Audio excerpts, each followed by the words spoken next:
There will likely be cases where you want to have a new take based on an existing take and not on the main take.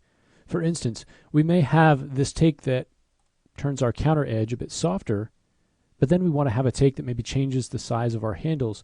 If we were to just create a new take based on the main take, we would have the wide handles, but the counter would still have that hard edge. So what we can do is make a child take. So if we were to go ahead and just right click on the counter edge take, you can see here's an option for creating a new child take. And the way that you know it's a child take is just the inset that we have here from the counter edge. You can see all these are on the same level, parented underneath the main take. This new take is parented underneath the counter edge. We can call this handle wide if we want to. Okay, so let's go ahead and change some attributes for this. I've gone ahead and turned off auto take. What I'm going to do is go over to our object, grab those vanity handles as we have them here, and I need to add an override.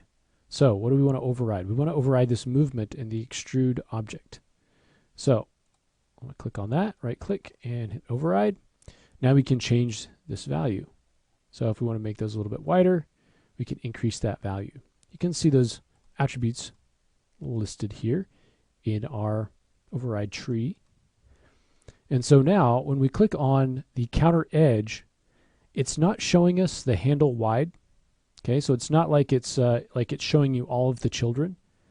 But what is happening is when we click on handle wide, it is showing you the parent. It's not getting that edge hardness from the main take. Whereas if we get any of these, you can see the edge hardness on the counter is coming from that main take because we haven't changed it until we get to the counter edge. Now as a child, this is taking that counter edge and including any of the overrides that we've added. So it's taking these overrides, adding these overrides, and then using what's in the main take. Now it's very easy to change kind of the relationship of these takes. So if I just grab this handle wide and I pull it out, so you see this little arrow, I can put it at the same level as the counter edge.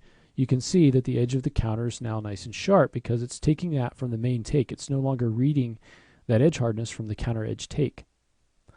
If I had made this take separately and then I now want it to be a child take, all I have to do is grab it until the arrow points down on the counter edge, and that'll parent it underneath. And now you can see it's not only changing the width of the handle, but also the hardness of the edge of the counter.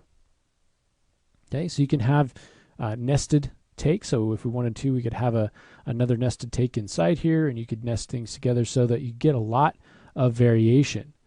So, you know, if you had a sink, for instance, and you wanted it to be different styles and different colors, you could have different variations for those styles, and then subtakes or children takes with the different colors.